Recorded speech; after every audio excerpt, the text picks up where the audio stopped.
इस क्वेश्चन में हमें बताना है which one of the following sets correctly list only intensive properties of matter. कौन सी लिस्ट, कौन से ऑप्शन इंटेंसिव प्रॉपर्टी के एग्जांपल हैं। दो तरह की प्रॉपर्टी होती हैं, एक एक्सटेंसिव और दूसरी इंटेंसिव। एक्सटेंसिव प्रॉपर्टी वो होती है property that depend on the amount quantity of matter are called extensive. मतलब जो अमाउंट पे डिपेंड करे, अमाउंट के हिसाब से प्रॉपर्टी बदल जाए, उसको कहते हैं एक्सटेंसिव। एक्सटेंसिव एक तरह से एक्सटेंसिव मतलब बाहर वालों पे डिपेंड है ना, बाहर की क्वांटिटी पे डिपेंड है। अगर अमाउंट चेंज हो जाए तो प्रॉपर्टी भी चेंज हो जाती है, जैसे mass, volume, length, heat capacity, enthalpy. ठीक है, अब इसमें अच्छे से एग्जांपल से समझाऊंगा मैं। दूसरी होती है इंटेंसिव प्रॉपर्टी। वो प्रॉपर्टी जो अमाउंट पे डिपेंड ना करे, चाहे मैटर छोटा है, क्वांटिटी छोटी है चाहे बड़ी है, उसकी जो इंटेंसिव प्रॉपर्टी है वो सेम रहेगी। चाहे स्मॉल अमाउंट में ले लो वो चीज़, चाहे लार्ज अमाउंट में ले लो वो सब्सटेंस, प्रॉपर्टी उसकी सेम रहनी है, लेकिन एक्सटेंसिव में बदल जाती है। इंटेंसिव प्रॉपर्टी का एग्जांपल है डेंसिटी। वो कितना घना है, कितना, जैसे शहद है, शहद को चाहे 1 ग्राम ले लो चाहे 1 किलो ले लो, वो उतना ही डेंस रहेगा। डेंस मतलब एक तरह से समझ लो मोटा या घना, thick. Temperature, pressure, boiling point, जिसका जितना बॉइलिंग पॉइंट है वो उतना ही रहेगा। कलर, चाहे कोई कलर है उसको छोटी अमाउंट में ले लो चाहे बड़ी में, वो उसी कलर का रहेगा। आओ इसको और अच्छे एग्जांपल से देखते हैं। देखो ट्रिक क्या याद करने की एक्सटेंसिव और इंटेंसिव को। अगर मैं डिवाइड कर दूं किसी सब्सटेंस को 2 इक्वल पार्ट में, तो क्या प्रॉपर्टी सेम रहेगी। इंटेंसिव में तो प्रॉपर्टी सेम रहेगी, उसका जो भी टेम्परेचर है या उसकी जितनी भी वो डेंसिटी है, घना है, उसका प्रेशर सब सेम रहेगा, चाहे वो आधा ही क्यों ना हो गया वो सब्सटेंस। लेकिन एक्सटेंसिव में प्रॉपर्टी बदल जाती है। भाई मास आधा हो गया तो उसकी जो वो क्या हो जाएगा, वो भी उसका आधा हो जाएगा। वॉल्यूम भी क्या हो जाएगा, आधा हो जाएगा। हीट कैपेसिटी भी क्या हो जाएगी, कम हो जाएगी। ज़्यादा चीज़ होगी तो ज़्यादा हीट कैपेसिटी देगा, कम अमाउंट का सब्सटेंस होगा तो कम हीट देगा। मतलब क्वांटिटी के हिसाब से इसकी प्रॉपर्टीज़ बदल रही हैं एक्सटेंसिव की। आखिरी टाइम एक बार रिवाइज़ करा देता हूँ। एक्सटेंसिव बाहर वालों पे डिपेंड करता है, अमाउंट पे। इंटेंसिव हमेशा सेम रहेगी, चाहे छोटी मात्रा में लो चाहे ज़्यादा मात्रा में लो सब्सटेंस। आइए अब इसमें देखते हैं भाई,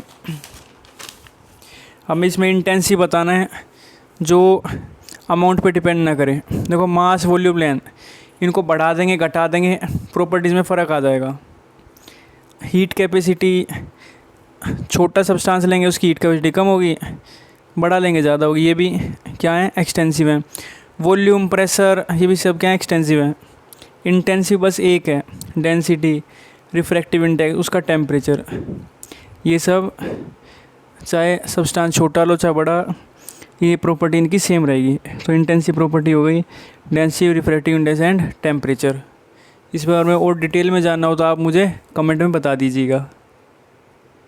नेक्स्ट क्वेश्चन है, कोई सॉलिड सब्सटेंस है एक्स, चमकदार है, लस्ट्रस मतलब चमकदार, हार्ड है, पानी में नहीं घुलता, इनसोल्यूबल है, इलेक्ट्रिसिटी को कंडक्ट करता है, गुड कंडक्टर है सॉलिड स्टेट में। ये ध्यान रखना, सॉलिड स्टेट में कंडक्ट करता है। तो इनमें से कौन सा सही है, क्या वो नॉन मेटल है, अमोर्फस, क्या वो आयनिक कंपाउंड है, मेटलॉइड है, क्रिस्टलाइन मेटल है। आओ इसको अच्छे से समझते हैं। देखो चमकदार, लस्ट्रस, भाई मेटल लस्ट्रस होते हैं, हार्ड भी होते हैं ज़्यादातर। बहुत सारे मेटल पानी में नहीं घुलते, जैसे सोना, चांदी, ठीक है, कॉपर। तो आओ इसको पढ़ते हैं। मैंने लिखा है ज़्यादातर मेटल इनसोल्यूबल होते हैं। लोहा, कॉपर, एजी, सिल्वर, एलुमिनियम, सोना, सारे के सारे क्या हैं, इनसोल्यूबल है। मेटल हार्ड भी होते हैं, और मेटल के अंदर लोकलाइज इलेक्ट्रॉन होते हैं, जिसकी वजह से ये इलेक्ट्रॉन सारे में मूव कर सकते हैं और इलेक्ट्रिक करंट को कैरी कर सकते हैं। जैसे घर में तार है, कॉपर के तार होते हैं, उससे हमारी बिजली वगैरह आती है। तो भाई वो क्या है, सॉलिड स्टेट में है, मेटल भी है, बिजली भी ट्रांसफ़र हो रही है। ठीक है, तो इसका आंसर ये हो जाएगा क्रिस्टलाइन मेटल। क्यों? चमकदार है, हार्ड है, इनसोल्यूबल है, पानी में गुड कंडक्टर है सॉलिड स्टेट में, तो क्रिस्टलाइन मेटल हो जाएगा। अब देखो एमोरफस नॉन मेटल, इसका आंसर नहीं होगा। क्यों ये नहीं होगा? क्योंकि भाई अमोरफस सॉलिड क्या है, इनका कोई रेगुलर पैटर्न नहीं होता। जैसे ग्लास, प्लास्टिक, रबड़, ये एक तरह से क्या है, नॉन मेटल है। तो भाई नॉन मेटल पुअर कंडक्टर होते हैं ज़्यादातर, ना ही चमकदार होते। ठीक है, तो इसका आंसर ये नहीं होगा। इसने तो कहा है बिजली कंडक्ट करे, तो भैया अमोरफस नॉन मेटल, तो इसका आंसर नहीं होगा। अब आ जाओ आयनिक कंपाउंड पे। आयनिक कंपाउंड जैसे NaCl है, KCl है, भाई ये बिजली कंडक्ट नहीं करते सॉलिड स्टेट में, ये बिजली कंडक्ट करते हैं लिक्विड स्टेट में। हमें पता है पानी में तो कर लेंगे, पानी में टूट जाएगा Na+Cl-, आयन हो जाएंगे, आयन ब्रेक हो जाएंगे, तो भाई बिजली कंडक्ट कर लेगा, लेकिन सॉलिड स्टेट में नहीं करेगा, है ना, क्योंकि आयन फिक्स होते हैं, मूव नहीं कर पाएंगे। जबकि मोल्टन स्टेट में पानी में घुलेगा, वहाँ हो सकता है। तो क्वेश्चन में तो कह रहा था कि भाई सॉलिड स्टेट में करना चाहिए, सॉलिड स्टेट में आयनिक कंपाउंड नहीं करेगा। अब आ जाओ मेटलोइड पे। मेटलोइड ना मेटल है ना नॉन मेटल, मतलब दोनों की इनमें प्रॉपर्टी होती है। ठीक है, जैसे सिलिकॉन, जर्मेनियम। ठीक है, तो इतने अच्छे कंडक्टर ये नहीं होते जैसे मेटल होता है, तो मेटलोइड भी इसका नहीं होगा। इसका आंसर आ गया मेटल आ गया। ठीक है,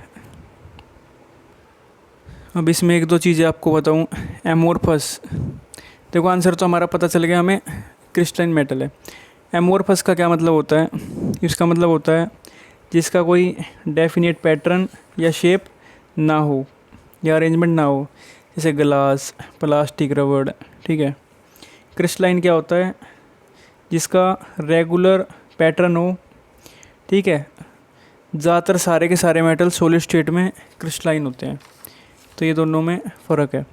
इसमें कोई भी आपको प्रॉब्लम हो, कोई भी डाउट हो, तो आप मुझे बताइएगा कमेंट में। नेक्स्ट क्वेश्चन है, एक मिक्सचर है सैंड का, इसमें मिट्टी है, सैंड है, फिर नमक है और आयरन फिलिंग है, मतलब लोहे का चूरा है। तीनों को क्या करना है? अलग अलग करना है। सॉरी, इसमें ड्राई सोल्ट जो है हमें वो निकालना है। इसमें क्या क्या है? मिट्टी है, नमक है और आयरन का चूरा है, लोहे का चूरा। पानी वानी नहीं है, सब सूखा है। तो क्या करेंगे? पहले कर लो मैग्नेटिक सेपरेशन। मैग्नेट से सारा लोहे का चूरा अपनी तरफ हम खींच लेंगे। तो भाई चलो, लोहा हमने अलग कर दिया, आयरन फिलिंग निकल गई मैग्नेट से। फिर नमक को और मिट्टी को मिला दो पानी में, है ना। क्यों भाई? क्योंकि नहीं तो मिट्टी को अलग अलग कैसे कर पाएंगे। पानी में मिलाने से पता है क्या होगा? पानी में मिला दो, अब नमक तो पानी के अंदर घुला हुआ है, मिट्टी तैरेगी पानी के अंदर, तो उस सैंड को कर दो फिर फ़िल्टर पेपर लेके या किसी भी चीज़ से फ़िल्टर कर दो। अब मिट्टी भी अलग हो गई, अब आखिरी में बचेगा पानी में नमक बचेगा। ठीक है, पानी में नमक बचेगा। अब इसको कर दो इवेपोरेट, इसको उबाल दो गैस के नीचे, पानी हवा में उड़ेगा, नमक रह जाएगा, तो हमें सोल्ट मिल जाएगा। ठीक है, पहले मैग्नेटिक करा, ध्यान रखना ऊपर नीचे सेम है दोनों, लेकिन यहाँ पानी नहीं है। भाई पानी की भी ज़रूरत पड़ेगी, क्योंकि नमक को उसमें घोल लेंगे, तब मिट्टी अलग होगी, फिर इवेपोरेट कर देंगे, है ना। सीविंग नहीं कर सकते। सीविंग होता है जो छानना वगैरह, उसमें तो ये सारे मोटे मोटे कण हैं, मिट्टी भी, लोहे का चूरा भी, ये नहीं होगा। ठीक है, तो इसका आंसर बी हो गया। इसमें एक टर्म है सब्लिमेशन, ये और बता देता हूँ सब्लिमेशन क्या होता है एक्स्ट्रा नॉलेज के लिए। आंसर तो हमारा आ गया, बी आ गया आंसर हमारा, है ना। चलो, विनोइंग तो हमें पता है, हवा से चीज़ों को, जैसे पंखा चला दिया, फराटा फैन जो होता है, अब गेहूँ डाल रहे हैं नीचे, तो उसमें से हल्के हल्के कण दूर हो जाते हैं, तो हवा से हम विनोइंग उसको कहते हैं, ठीक है। सब्लिमेशन क्या होता है ये और बता देता हूँ। सब्लिमेशन होता है जब कोई चीज़ सॉलिड से डायरेक्ट गैस में चेंज हो जाए। जब कोई चीज़ सॉलिड से गैस में चेंज हो जाए, बिना लिक्विड में बदले। जैसे कपूर है, कपूर को जलाते हो तो सीधा गैस में बदल जाता है। नेपथलीन बोल है, कुनेन की गोली जो बेड वगैरह में भी डालते हैं कीड़े वगैरह मारने के लिए।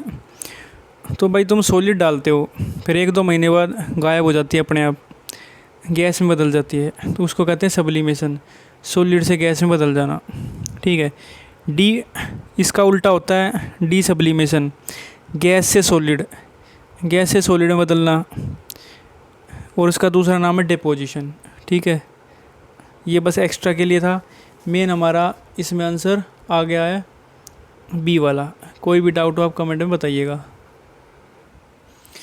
अगला सवाल है, जो विनोइंग होता है वो कम काम करेगा किस ऑप्शन में, कम इफ़ेक्टिव है।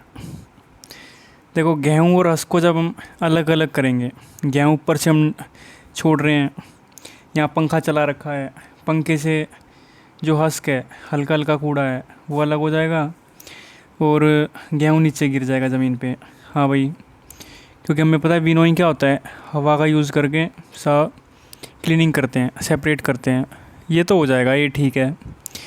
सी देख लो, दाल है और सूखे पत्ते हवा से उड़ जाएंगे, दाल अलग हो जाएगी, ठीक है ना।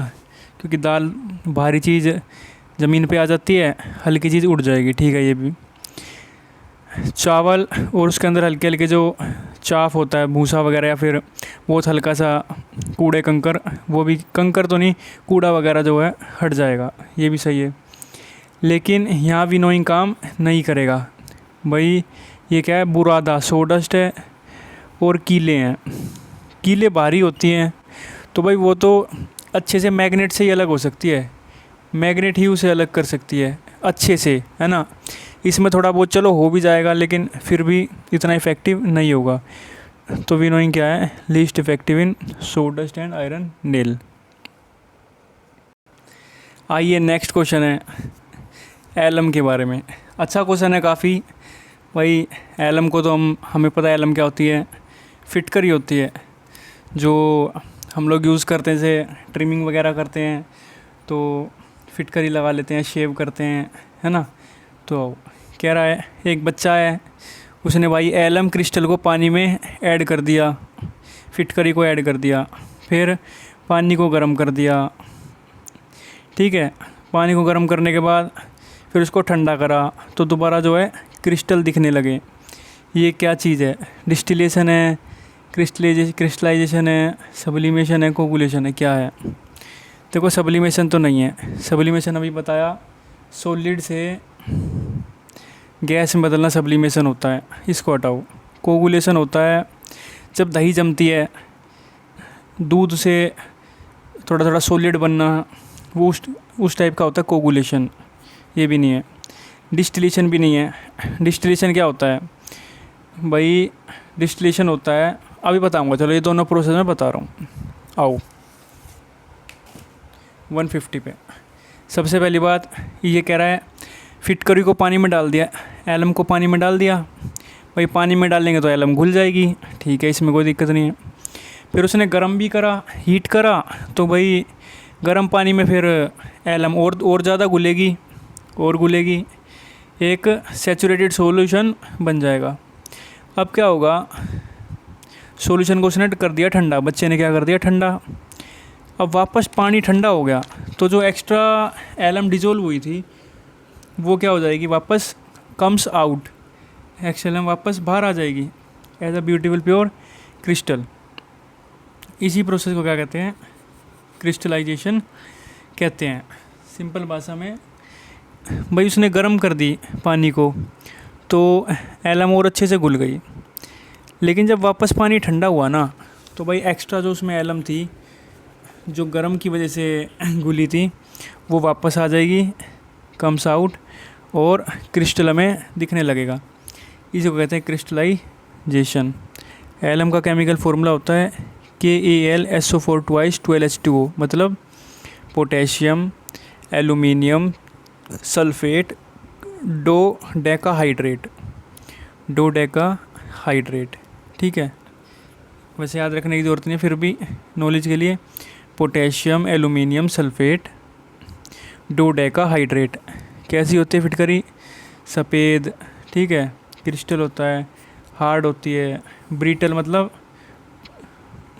टूट सकती है, नीचे गिर जाता टूट सकती है, पानी में घुल जाती है, ठीक है। तो इस प्रोसेस को क्या कहेंगे भाई? इसको कहेंगे दोस्तों क्रिस्टलाइजेशन कहेंगे। एलम का घुल जाना फिर वापस दिख जाना क्रिस्टलाइजेशन कहलाता है। अब ये डिस्टिलेशन भी देख लो क्या होता है। डिस्टिलेशन होता है एकदम, डिस्टिल वाटर क्या होता है? एकदम प्योर वाटर। जैसे मान लो कुकर है, पहली बात डिस्टिलेशन प्रोसेस समझ लो। इसमें हम लिक्विड से क्या करते हैं? Distillation is a process use to separate और purify liquid by heating and cooling. Liquid को प्योरीफाई करते हैं, ठीक है।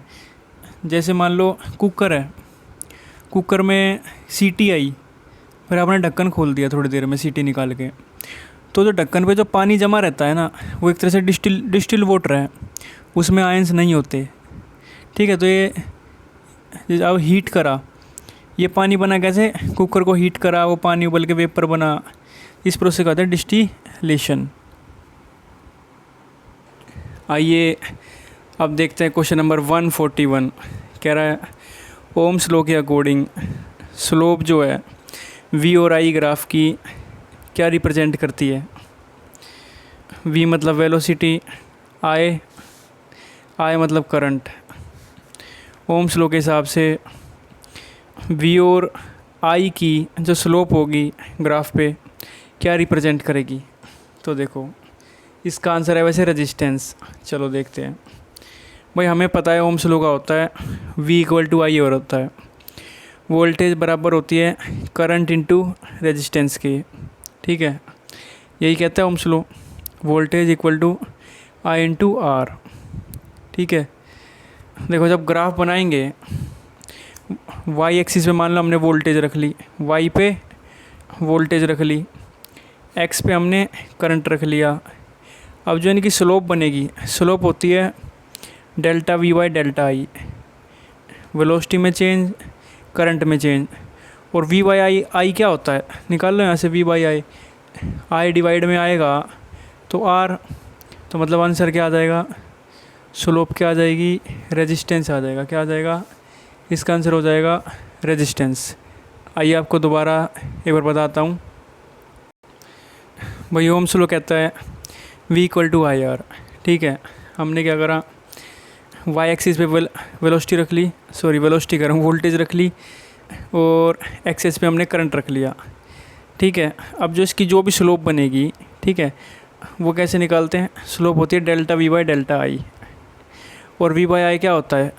R होता है। V/I क्या होता है? देख लो यहाँ से R होता है, तो स्लोप आ जाएगा रेजिस्टेंस में। इस पूरे को बहुत ही डिटेल में जानना है तो आप मुझे कमेंट करिएगा, तो मैं उस हिसाब से बताऊँगा। अभी बस इतना मैंने बताया क्योंकि एग्ज़ाम क्वेश्चन को डिस्कस कर रहे हैं। पूरा कंसेप्ट जानने के लिए आप कमेंट कीजिएगा तो मैं अच्छे से वीडियोस में बना दूँगा। अब देखिए क्वेश्चन नंबर 144 कह रहा है फोर्स की डायरेक्शन, करंट कैरिंग कंडक्टर और मैग्नेटिक फील्ड, इनके बारे में जो रिलेशन है वो कौन से रूल में दिया गया है? जो हमें फोर्स की डायरेक्शन बताता है, on a current carrying conductor placed in a magnetic field is given by, इसका आंसर है फ्लेमिंग लेफ्ट हैंड रूल। आपने सुना होगा फ्लेमिंग लेफ्ट हैंड रूल। इसमें ऐसे करते हैं हम लेफ्ट हैंड से, जो अंगूठा ये थंब जो है ये फोर्स बताता है, भाई फोर्स ऊपर है, ठीक है। और ये वाली फर्स्ट फिंगर क्या दिखाती है? ये मैग्नेटिक फील्ड दिखाती है, और ये वाली मिडल फिंगर करंट दिखाती है, ठीक है। फर्स्ट फिंगर क्या दिखाती है, मैग्नेटिक फील्ड, ये मैग्नेटिक फील्ड, ये मिडल फिंगर करंट और अंगूठा फोर्स बताता है। तो इसका आंसर हो जाएगा फ्लेमिंग लेफ्ट हैंड रूल।